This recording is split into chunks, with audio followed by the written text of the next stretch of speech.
eee, yaitu dari Ibu Heni Supolo. Heni Supolo ini, pada diskusi online yang lalu adalah salah satu narasumber kami, di mana beliau sangat, lama berkecimpung di dunia pendidikan, dan beliau juga, merupakan pendiri dari Yayasan Al-Izhar, Yayasan Pendidikan Al-Izhar, serta pendiri dari sebuah yayasan untuk, memberdayakan guru-guru, namanya Yayasan Ruang Guru kalau nggak salah ya.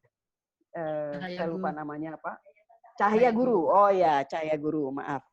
Oke, Yayasan Cahaya Guru. Nah, beliau mengajukan pertanyaan seperti ini. Bagaimana kalau orang tua justru ikut dalam menanamkan narasi kekerasan pada anak-anak mereka? Ingat, orang tua yang membawa anaknya dalam satu aksi bom di Surabaya, kemudian membawa anak demo yang dipenuhi narasi kebencian, kemudian anak-anak karnaval dengan bawa replika AK-47. Nah, itu gimana tuh kalau misalnya orang tua justru ikut dalam menanamkan narasi kekerasan? Oke, kalau gitu semua nyaris sama concern-nya nih. Saya berikan waktu masing-masing 5 menit untuk menjawab pertanyaan-pertanyaan ini. Terima kasih juga pembicara yang lain dan pembahas begitu. Jadi data-data dari Mbak Cassandra itu sebenarnya sangat melengkapi dan memperkaya diskusi kita pada sore ini. Dan saya setuju sekali, sebenarnya betul bahwa pentingnya ada sinergi yang berkesinambungan antara pengambil kebijakan, keluarga sebagai lingkup terkecil, peneliti juga dalam mencari fakta dan solusi yang terbaik untuk anak, dan juga serta kelompok muda.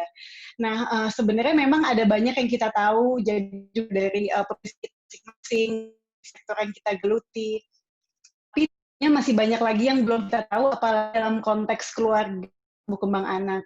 Nah, di sini memang Puskapa dalam kerja dan fokusnya sebenarnya tawaran kami salah satunya adalah survei longitudinal, yaitu SLAC yang sudah kami kembangkan bersama dengan Kemendikbud dan juga Bappenas begitu, untuk melihat bagaimana perkembangan anak dan juga keluarga setiap periode waktunya. Jadi kayak rencananya survei ini akan kita coba lakukan nasional, lalu kita akan melihat dari tahun ke tahun bagaimana perkembangannya. Nah, dan tentunya kita semua juga setuju bahwa kayak tidak hanya pendidikan, tidak hanya lingkungan sekolah, tapi juga kayak bagaimana kehidupan anak-anak di luar sekolah. Nah, itu juga bisa menjadi salah satu pilihan yang mendukung pengambil kebijakan dalam menyusun dan dalam rangka juga pelindungan anak.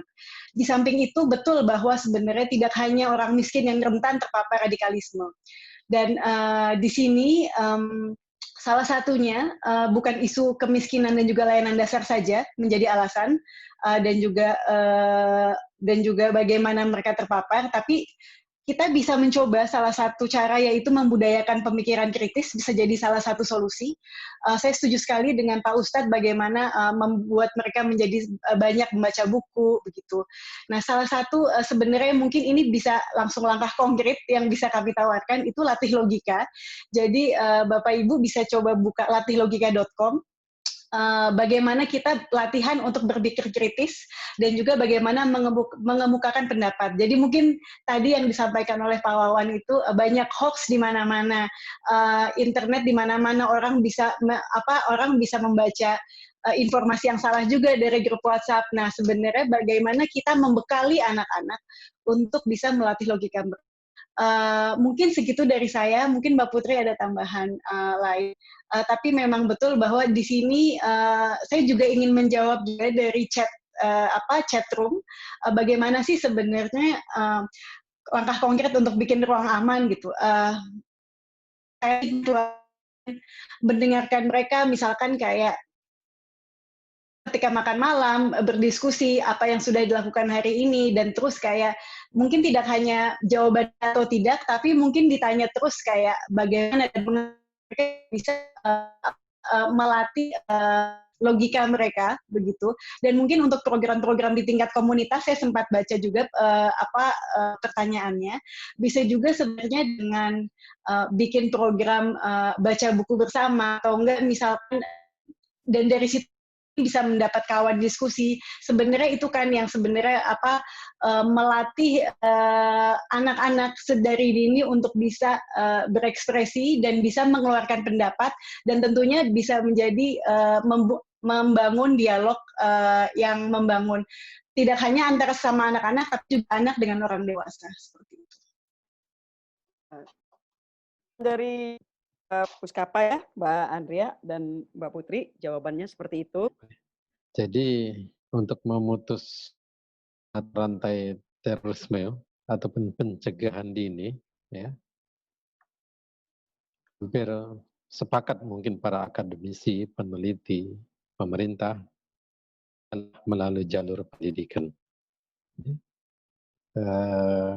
pendidikan dini. Apa yang saya lakukan di Deli Serdang sebetulnya adalah langkah nyata. Itu adalah miniatur.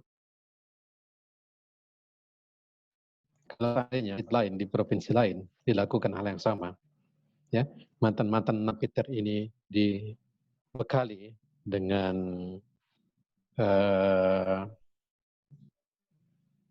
pengetahuan, keterampilan, karena mereka mempunyai agama yang bagus, hanya karena disalahgunakanlah yang mengakibatkan mereka bergelar teroris.